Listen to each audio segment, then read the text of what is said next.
আমি অয়ন। আজ আমি তোমাদের ক্লাস 7-এর বসে দেখি 2.1 থেকে কিছু অঙ্ক করাবো।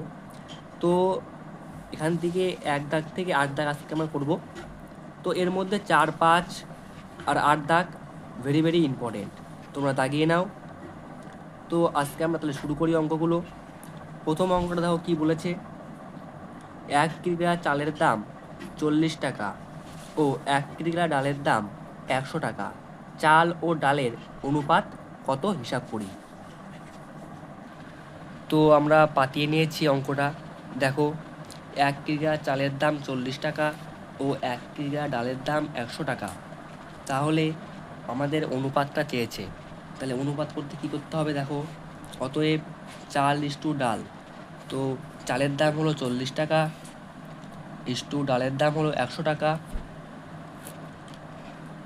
1 0 1 0 কেটে দাও। 2 দিয়ে কাটলে কত হয়? 4কে 2 ইস্টু 2 দিয়ে কাটলে 5। তাহলে আমাদের অনুপাতটি হবে কত? 2:5। তাহলে চাল ইস্টু ডালের অনুপাত কত হবে? 2:5। ঠিক আছে, তাহলে পরের অঙ্কটা করি। পরের অঙ্কটা বলেছে এবিসি একটি ত্রিভুজ। এবিসি একটি ত্রিভুজ, এখানে কোনগুলোর অনুপাত চেয়েছে, বুঝলে? তাহলে শুরু করি অঙ্কটা। দেখো কি বলেছে, কোণ বিএসি। তো বিএসি 60 ডিগ্রি। তারপরে কি বলেছে, এবিসি, এবিসি তার মানে কি 50 ডিগ্রি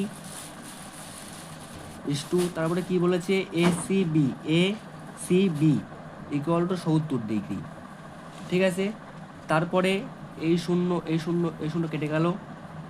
তাহলে আমাদের অনুপাতটা হচ্ছে কত? 6:5:7, এই অঙ্কটা। তারপরে 3 দাগের অঙ্কটা করবো আমরা। 3 দাগে দেখো কি বলেছে, একটি পেন্সিলের দাম 3 টাকা ও একটি লজেন্সের দাম 50 পয়সা। একটি পেন্সিল ও একটি লজেন্সের দামের অনুপাত হিসাব করে লিখি। তো একটি পেন্সিলের দাম 3 টাকা, তার মানে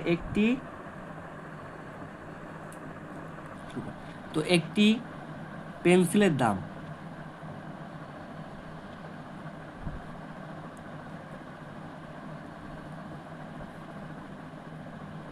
দাম 3 টাকা। তো আমাকে বলেছে আর একটা দেখো, লজেন্সের দাম বলেছে 50 পয়সা। তো 3 টাকাটাকে পয়সা করতে হবে। তাহলে 3 × 100 ইকুয়াল টু 300। এই 300 কি? পয়সা।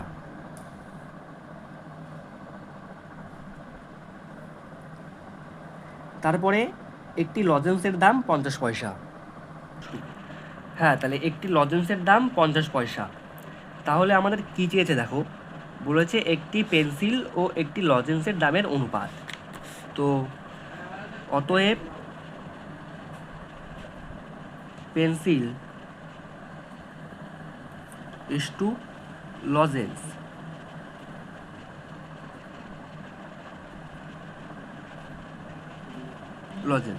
তাহলে পেন্সিল কত বলেছে? 300 পয়সা আর লজেন্সের দাম হলো 50 পয়সা।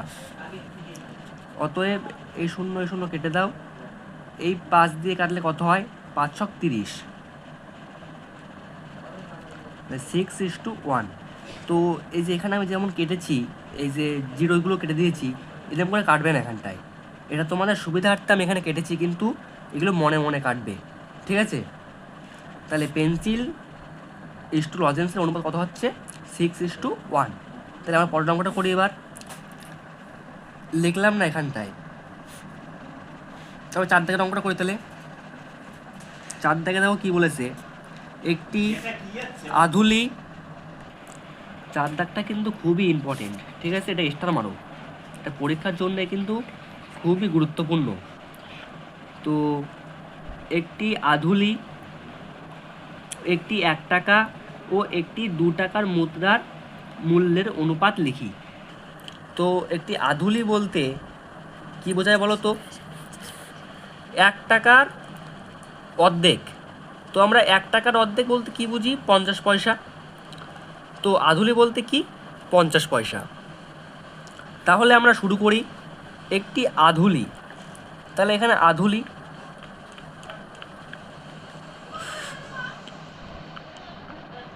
আধুলি ইস্টু 1 টাকা, টাকা 1 টাকা, আর একটা 2 টাকা, 2 টাকা। তাহলে আধুলি মানে অর্ধেক মানে 50 পয়সা, ইস্টু 1 টাকা মানে 100 পয়সা, আর 2 টাকা বলতে কত? 200 পয়সা। আমরা জানি কি 1 টাকা মানে কিন্তু 100 পয়সা, এটা মনে রাখবে। তাই আমরা 2-এর সঙ্গে 100 গুণ করে 200 পয়সা আসলো। ঠিক আছে, তাহলে এই শূন্য কেটে দেবে। তারপরে 5 দিয়ে কাটলে কত হচ্ছে দেখো, 5 দিয়ে এটা কেটে দিলাম, এটা আসে 2, এটা আসে 4 5 20। তাহলে এখানে হচ্ছে 1:2:4। তাহলে আমাদের অনুপাতটা কী দাঁড়াচ্ছে দেখো, অতএব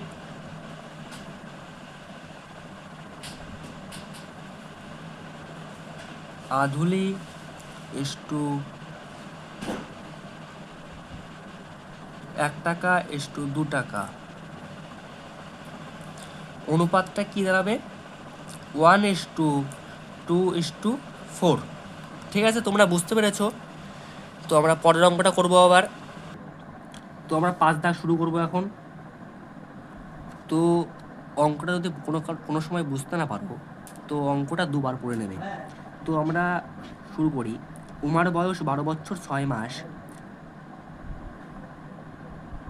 রাতুলের বয়স 12 বছর 4 মাস, নূরজাহানের বয়স 12 বছর হলে ওদের 3 জনের বয়সের অনুপাত লিখি। তো উমার বয়স 12 বছর, তাই তো? তাহলে 12 বছর আমরা জানি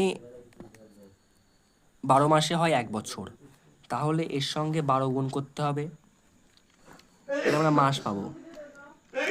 12 × 12 করলে হয় 144, তাই 44 হলো মাস। মাস আর আমাদের বলেছিল উমার 12 বছর 6 মাস, তো এর সঙ্গে 6 যোগ করতে হবে। 6 যোগ করলে আসছে কত?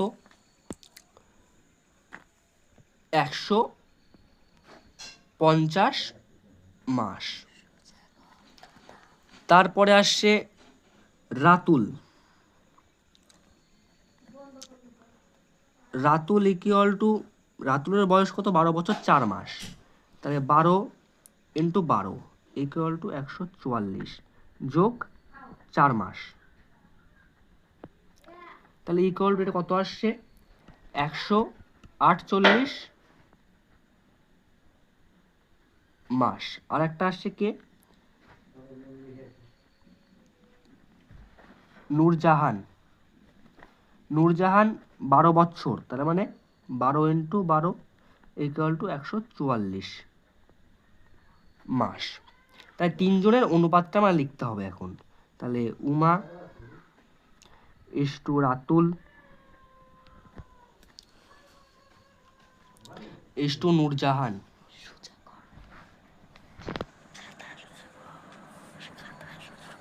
নূরজাহান তাহলে ইকুয়াল টু উমার বয়স তাহলে 150 মাস,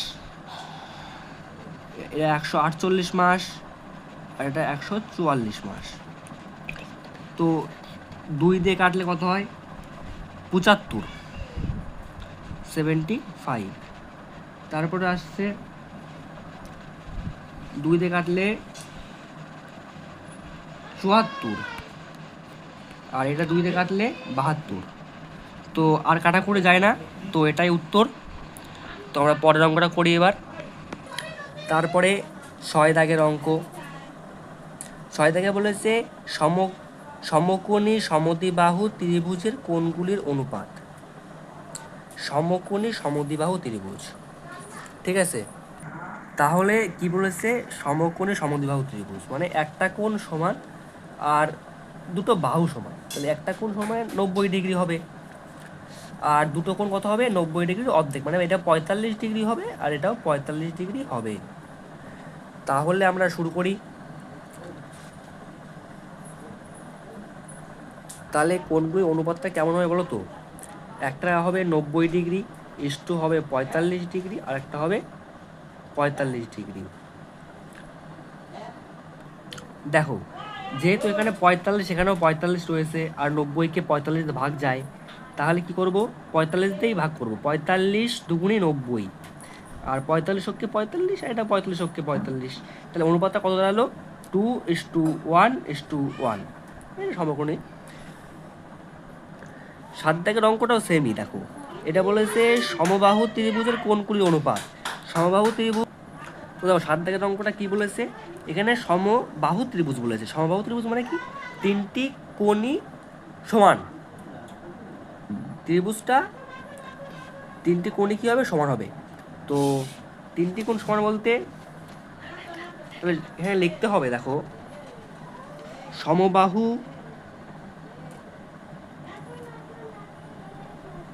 সমবাহু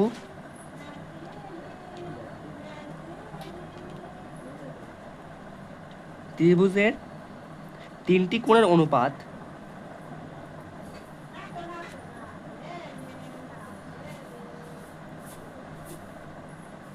কোণের অনুপাত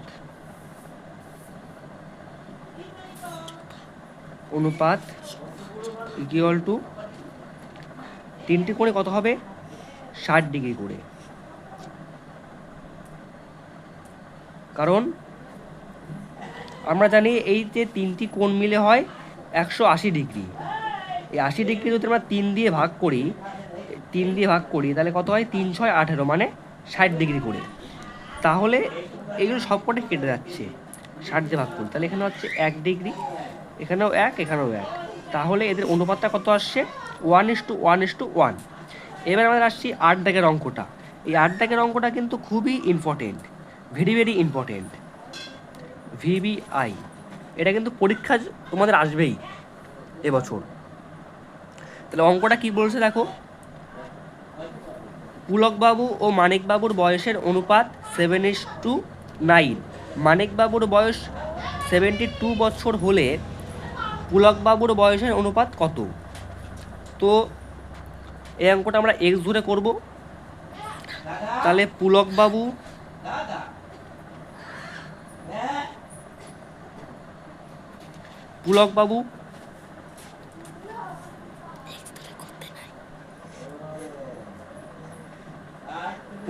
ইস্টু মানিকবাবু, ও পুলকবাবু ইস্টু মানিকবাবুর অনুপাত কত, 7:9। তো যদি আমরা ধরি যে, ধরো যে পুলকবাবু বর্তমান বয়স ধরি আমরা,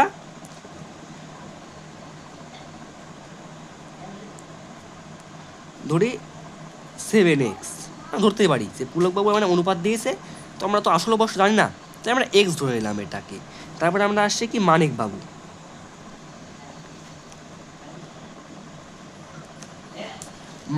তাহলে কি হবে, 9x। তো এখানে একটা জিনিস লিখতে হবে, যেখানটা লিখতে হবে যে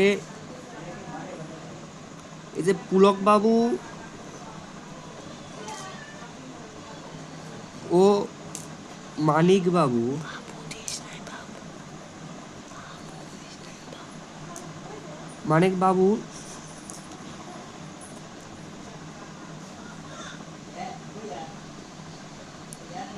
মোট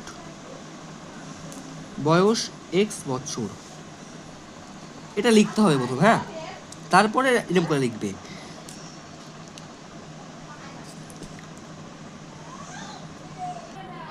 তাহলে প্রশ্ন মতে দাও কি, প্রশ্ন মতে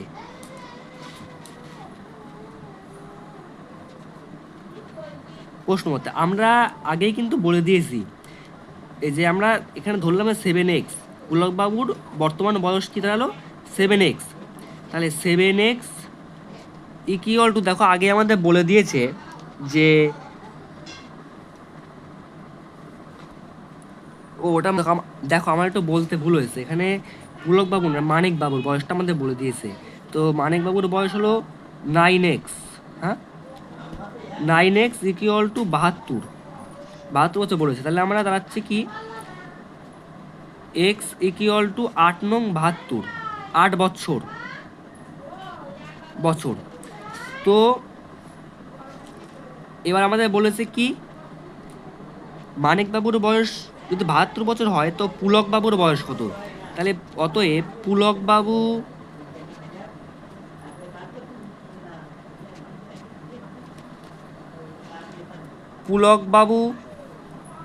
ইকুয়াল টু ধরো 7x।